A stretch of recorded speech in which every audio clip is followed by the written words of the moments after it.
I know I'm really late in responding to this video, but I just couldn't help myself because this is a game that I quite like playing, even though I don't tend to play it very often. Dungeons and Dragons, and the BBC, or rather BBC 3 to be precise, have made a video hitting out on the toxic and sexist community that play Dungeons and Dragons. Yeah, totally not a propaganda arm, is it? Yeah, remember guys, those of you who are British, who pay the TV licence, this is what you're paying for. So anyway, on with the video, it's only short.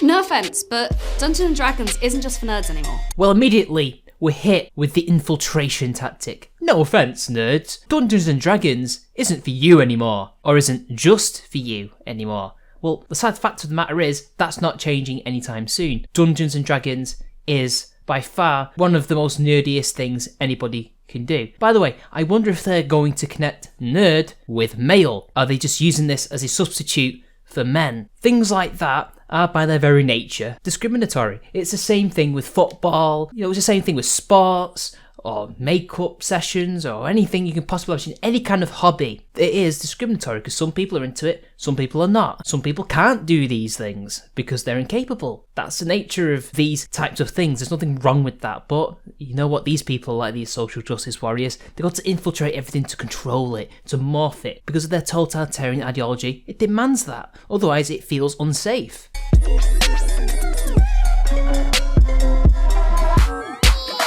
It's not just for a bunch of beardy boys in a basement. It's for everybody and anybody. See, I'm sick of all this. It's for everything and everybody. No, it's not. For starters, it's not for everything because things aren't sentient. Nor is it for everybody because not everybody is interested in Dungeons and Dragons. Dungeons and Dragons appeal to men, usually men, but also women. The first time I ever played Dungeons and Dragons was a mixed group of men and women. Why does it appeal to them? Because these people are nerds or geeks, whatever you want to call them. And they like fantasy. They like building their own worlds and their own characters and things like that.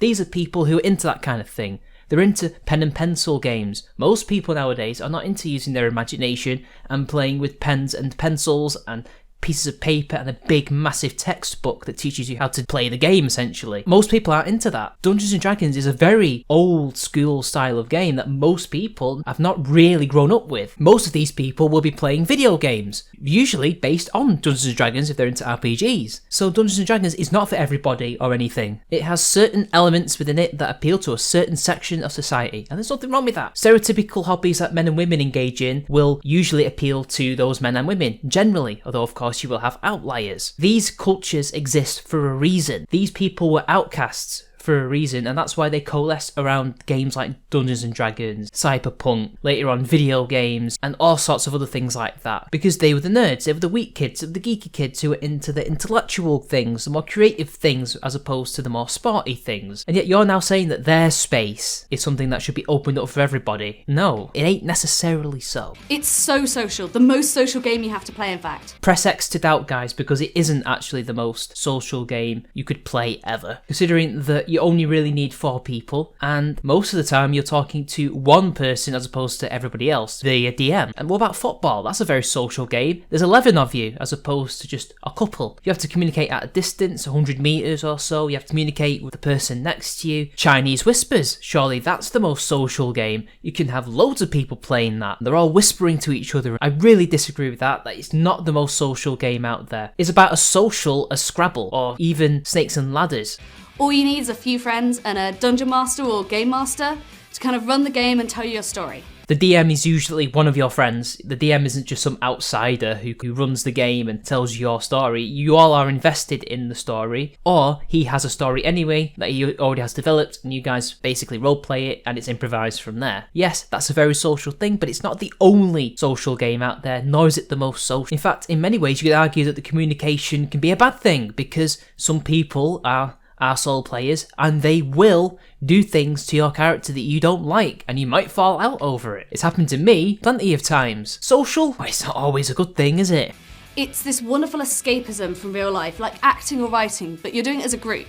And it can be really good for people with anxiety, socialising issues, and mobility issues to kind of play somebody else and experiment with their personality. Well, yeah, it might appeal to these people, but why does it really appeal to these people? It's not because they're disabled, it's not because they have anxiety, it's because they're nerds. They will always go for that, regardless. In fact, surely somebody who's anxious, maybe suffers from social anxiety, might not want to play D&D because they're with people. Now, obviously, it's different with their friends. Surely a game more like, for example, World of Warcraft, where you're a disembodied avatar, would be easier for them because you can connect with people and have more of a barrier, and that can ease you into becoming friends with people. Maybe then your anxiety could potentially alleviate. But I don't know. Let's move on, guys.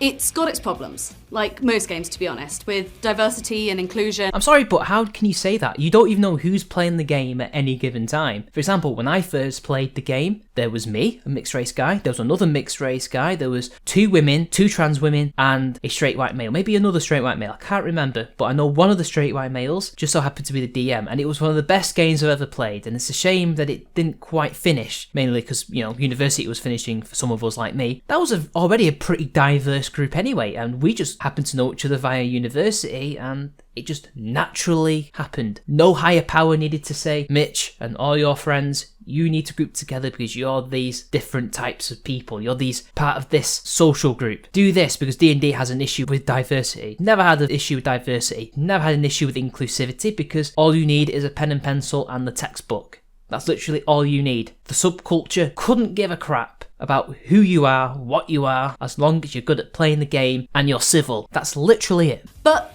there's groups out there working on it. There's teams out there working on it, and even the creators are working on it. They don't need to do a damn thing. Millions of people play the game all over the world. How more inclusive can you get? Who do you want in this community, if there even is a D&D community? Your own little activists who will then dictate to people and the company what they can and cannot do, who they can and cannot play with, and what they can and cannot do with their own game in terms of mechanics and lore and things like that? Is that why you have these groups working with the developers and with people to get them involved, quote unquote? It's what's made most of my friends in life. I don't know about you, but usually I'm already friends with the people that I want to play with. It's only really been online when I've played D&D that I've made new friends. But usually, when you play Dungeons & Dragons, you already know somebody. But whatever, if you've made new friends, you've made new friends. But that's just because the game itself does not have these issues. You alone, this white woman. Surely it's evidence that the game has no issues whatsoever if you play it and have no issues. My first game master I met through D&D, my best friend, basically all of my friends, and... See? She already knew him. I rest my case, guys. My partner, Charlie.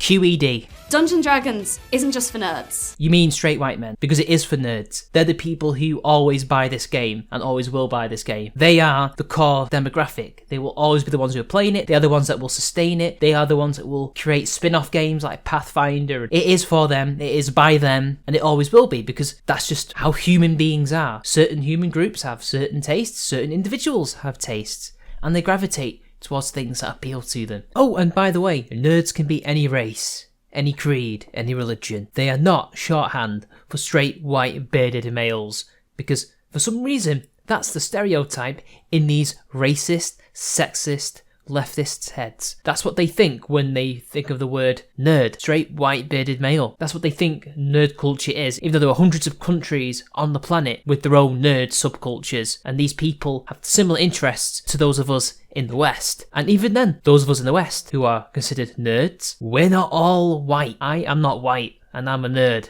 I'm a gamer, geek, whatever you want to call me. And I'm not white, but I'm just invisible whenever they think about that word. They don't think of just a group of people who are nerds who have certain interests. They only think of a race. They only think of a sex. It's a class. That's what they think it is. This is how they treat things. The Marxist lens is not something people should be looking at reality through, but this is what they do. You can't force people to enjoy things that they don't want to enjoy, to be included in things they don't want to be included in, and to force people to be with other people that they don't want to be with, because that's just authoritarianism. Live and let live. That's what I say. And to be honest, it never has been. Well, yes, it is, considering it was made by nerds for nerds. That doesn't mean that non-nerds can't enjoy it. It's just that usually they don't, and they don't seek it out. That's my opinion. What do you think? Well, I've already said my piece, but I might as well reiterate a few key points. Hobbies, subcultures, and things like that are, by their definition, discriminatory. They are exclusive, but there's nothing inherently wrong with that. Usually these things are like the way they are because people are, one, inherently tribal, two, people have different interests which are governed by different things, and you cannot change that. No amount of social engineering, social constructionism, or deconstructionism will change that, because people are people. And I say we should just be able to do whatever we want as long as it doesn't break the law, and we shouldn't have to be forced to be with people that we don't want to be with, who are going to cause trouble, like social justice activists in our spaces. And I think trying to declare that one thing is not for this particular group who practically made the damn thing is quite arrogant, and it strikes me as cultural imperialism in a way. Oh, India, yeah, that country that was formed by Indians thousands of years ago. Well, you see, we're the Mughals. India's not for the Indies anymore, it's for the Mughals. And then the British came along and said the exact same thing. See what I mean? That's what it sounds like to me. That's what it sounds like. It's just cultural, it's subcultural. It's nerds are an easier target because they're not an ethnicity. They are made up of many different human beings. They're an interest group in many ways. And that's why it's so insidious. Anyway, that's the end of the video, guys. I probably riffed on this a bit too long. But anyway, until next time, it's been your boy, and I'll see you later.